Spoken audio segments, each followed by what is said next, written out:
Nielsen has certified us #1 AM station in the country. In the country? Yes. And now I got a new one for you. #1 AM station between WABC and 107.1 on Long Island. Yes. #1 in Nassau, Suffolk County. Is that right? Yes. Ah, fantastic. I mean, it's just, we try harder, Sid. We work harder. We try harder. You have your own opinions. That's fine. Yeah. I don't get upset with your opinions. I don't get upset with your own yours. opinions. Yeah, that's what's great about the station. But it's and we have so many varied people. We have Bill O'Reilly with his opinions. We got Peter King with his opinions. Right. We got the judge with his opinions. We got everybody with his opinions. And, it's up to our listeners to listen and to come up with common sense. That's it. Now, By the way, the guy that was on last night, I'm not sure about him. the guy overnight? I was listening. I was driving back that long Island Expressway. You know how long that Long Island Expressway gets on a Sunday night sometimes? Too long for me. But you know what I passed yesterday, John? On the Palisades, I pointed out to Abe and Gabriel, Haverstraw. I actually passed Haverstraw. Yes, we have a station up there, and we haven't figured out the exact what we're doing yet, but we have it. Yeah, we've got that station. So we're going to be buying a lot of stations in the Northeast. Whatever is an opportunity, we're going to be buying it, and we're going to be syndicating our own station here. The flagship station is WABC Radio in New York. You're going to buy more Northeast stations? Yes. Okay. Only if they sell them to us for nothing. No. How do you say it? Have, check, will, travel.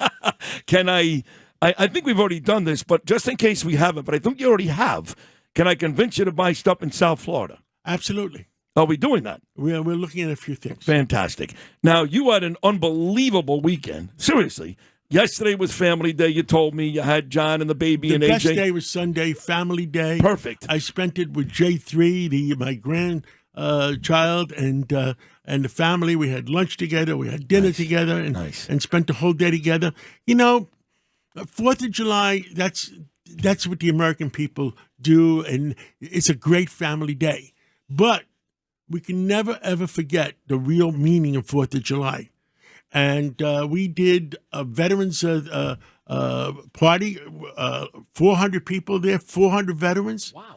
And Bruce Mosler was helping run it because he does a lot of from chairman of Cushman & Wakefield, because he does a lot of stuff with veterans. And it was Bruce is a great guy. Yeah, great guy. And then it was at the estate of Maria and Ken Fischel.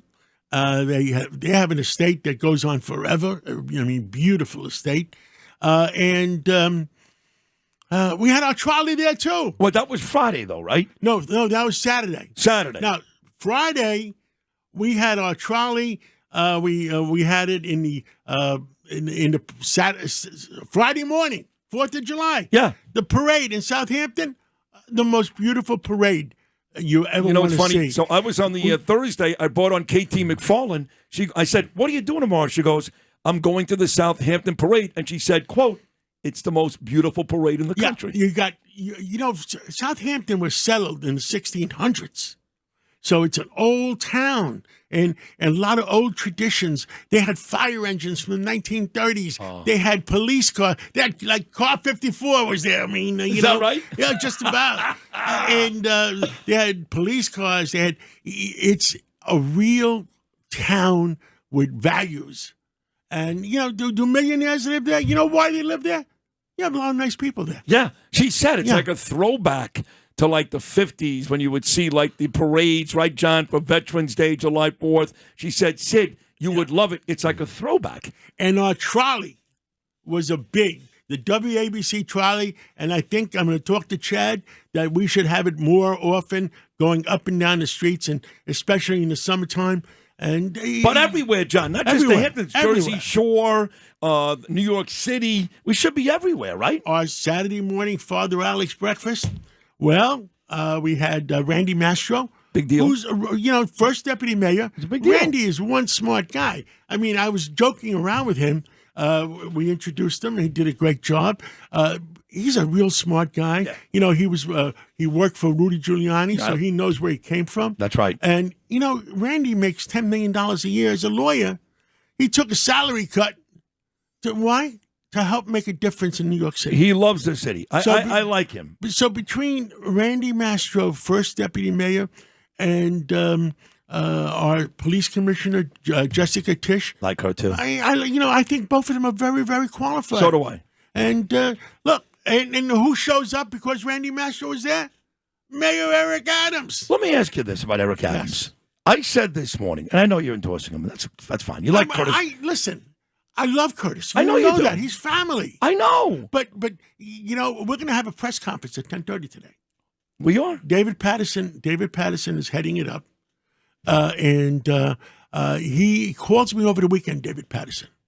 David Patterson, he was governor of New York. He's been a Democrat forever, for 60 years. And he called me over the weekend and he says, please help me set this up. And it's to put common sense Democrats together. To have common sense Democrats join together and to not allow socialists or whatever to take over the Democratic Party.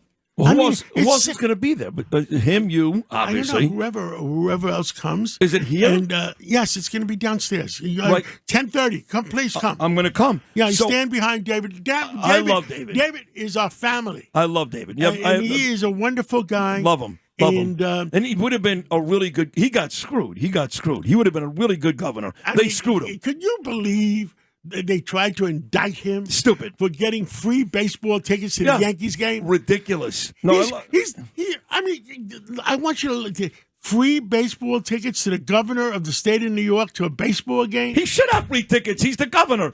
But if I said to you, I think it would be great for Eric, because I'm going to talk to him eventually, to apologize. Say, listen, looking back in retrospect, maybe during those 18 months, I should have gone to Columbia once. Maybe during those 18 months, maybe I shouldn't have stood in the front of the buses for 2.5 years. Whatever your I have a lot of issues with Eric. Whatever your issues are, do you think Eric is above an apology? Let's go one by one. Andrew Cuomo. He was governor for 12 years. The White House shot him down. The White House shut him down because he dared say during one of his press conferences, maybe I should run for president in 2024. So the same people that shot down Donald Trump, shot down Eric Adams, shot down Andrew Cuomo. That's really what happened. Eric, don't forget what happened to Eric Adams. He was already going on an airplane to meet the other 6 black mayors in the other black cities, Chicago, San Francisco, whatever, and to object that Biden was sending in migrants, but not giving them any money. Yeah, I know. As the airplane was taking off, guess what they did? They raided all his offices. Yeah, I remember. Sure. No. So listen. But that has nothing to do with the job he did as mayor. Cuomo has his own problems. Right. But he has, leadership abilities, and he's capable of doing the job. But don't you think if Cuomo would have been somewhat apologetic during his primary against Mamdani, it would have helped him? It was the worst campaign I've ever seen. Okay, fair. Good. Okay? I like that. Good. The worst campaign I've ever seen. He depended on name recognition that I'm the former governor, I have the name of Cuomo, and he did what Biden did. He hid in the basement. That's right. He never came out. And if I was his campaign manager, because I like Andrew, I would have said to him, go out there and kick ass, tell people, and apologize. Anything you did wrong, apologize for it. Well, don't you think Adams should do the same thing? Absolutely. Okay, so you agree with me. Hey, Eric Adams made his mistakes, too. Yeah, look, for 2.5 years, we were killing the guy. Who made the least mistakes? Because we only got 3 choices right now. And I agree with all of that. So, hey, you know what I say? ABZ. Anybody but Zorro. I agree with that, too. And that's why if it comes down to the day, John, where the only thing between a Zoran win and a loss is Eric Adams, I'll endorse Eric. I will take anybody. The one thing with Eric Adams, he's working with Tom Homan to clean up the city. And, I like that. So do I. And what do they call it about our city? That it's not.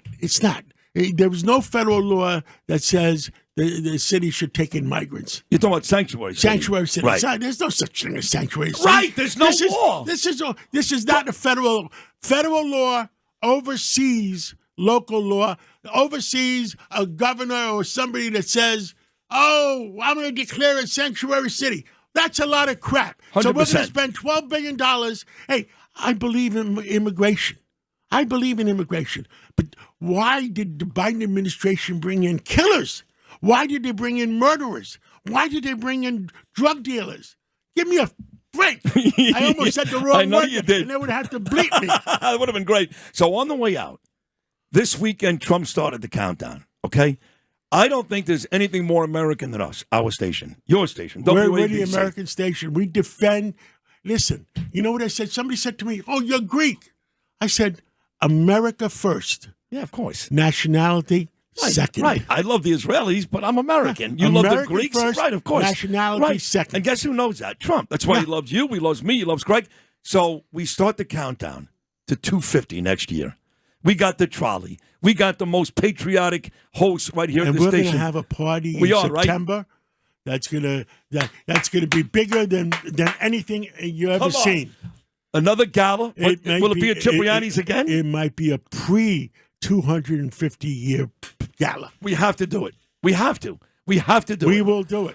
It's going to be awesome. Look, we're also going to celebrate WABC being number one in the country. We are. Yep. So we got a bunch of parties coming up. Bunch of parties. And don't forget, January 27th of next year, 2026, my 10-year anniversary at WABC. My God, we're going to give you the Curtis Lewa contract, 30 years. I'll take it. Where do I sign? No, we got a big year next year. It's all exciting stuff. You know what the most important thing, Sid, is?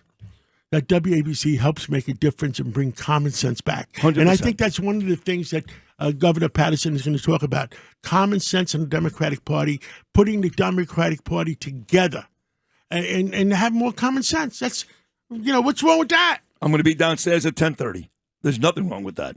It's great to see you. By the way, you got some color. You look now. You bashed your face in a little bit, but you look good. You look good. I bent down at the restaurant at 75 Main to pick up Joan Jondell's magazine.